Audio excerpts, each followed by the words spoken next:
noticed when I was shaving with electric shaver, all of a sudden on this side it sounded loud, but on this side it sounded soft. They keep, asking people to repeat what they were saying, and experiencing the people getting kind of frustrated with it. His doctor was concerned with his speech patterns and, just talking. My hearing has started to fade a little bit in the right ear. I want to thank the Milwaukee Hearing Society, Center for the Deaf and Hard of Hearing, for their speech training that I had when I was young. Ashley was born profoundly deaf in both ears. Julia was diagnosed the day she was born. I would say when Anna was 2 months old, we were probably at that point involved with CDHH and the home therapy. Finally, we know why he's having problems hearing and communicating. It wasn't until a couple months later they thought it might have been just fluid in the ears.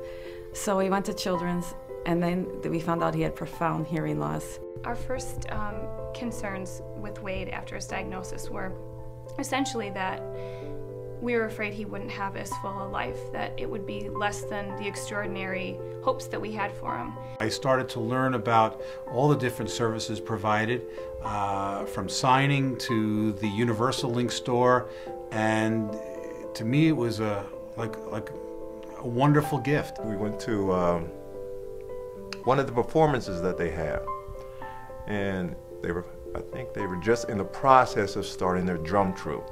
So it was like, oh wow, Nico, that's right up your alley. It would have been overwhelming when you first find out.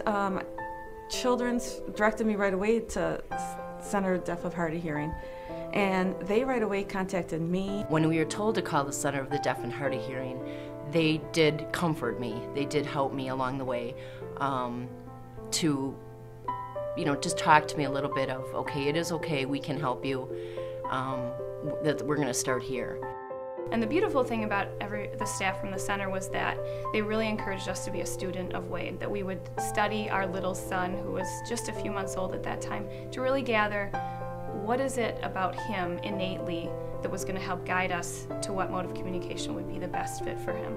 We started exploring the different options of like total communication, auditory oral, auditory verbal, and the center was very good about presenting those choices to us. So then we decided to start our AV therapy, and it's gone so wonderfully.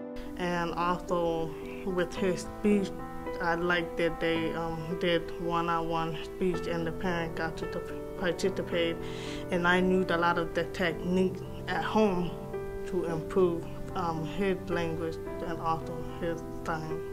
Well, the Center of the Deaf and Hard of Hearing gave our family the hope and encouragement and the guidance to make some of those hard decisions that we had to for Julia. I would say the hardest part was, actually making that decision to have the surgery. When John had his cochlear implant, they have the hookup when the first moment that they can hear, and actually Deb Kravitz came to that from the Center of Deaf and Hard of Hearing, and which is so neat because she shared the joys that we went through with John, and as did everyone at the center. This therapy for me as a parent has given me a whole new outlook on how to teach my child and how to influence my child and teach her vocabulary. It's a whole way of life for us. The drum troupe itself has helped him tremendously in him being aware of there's other individual children out there like him. I continue to come and observe other kids and meet new parents here at the center. He's gonna be 2 in May, this May. So, and he's improved his signs a lot since he started.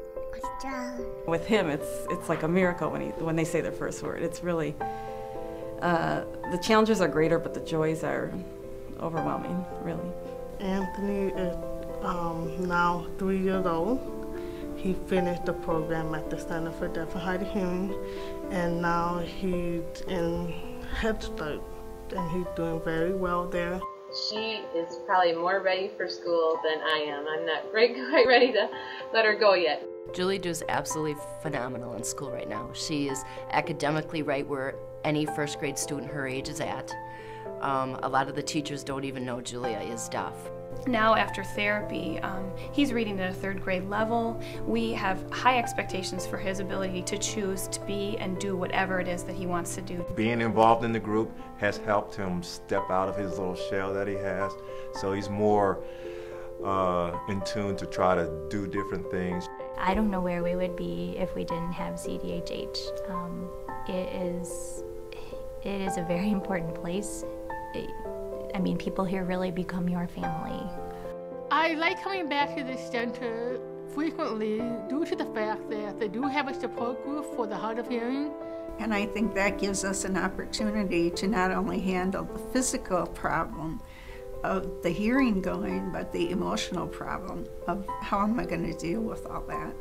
I wanted to do some volunteering here, learn a little bit more. I could pass some of that on to some of my friends who've got the problem. We're proud to teach our family and friends in our community about the fact that hearing loss opens you up to a culture and a community that you never would have experienced otherwise. And I would certainly pass the word in the neighborhood and into people who I know that are dealing with hearing loss, or people who have a husband or a wife or a child, and just say, do you know about Center for the Deaf and Hard of Hearing? And if you don't know about it, can I tell you about it? Can I take you there? Thank you. Thank you. Thank you. Thank you. Thank you. Thank you. Thank you. Thank you. Thank you. Thank you.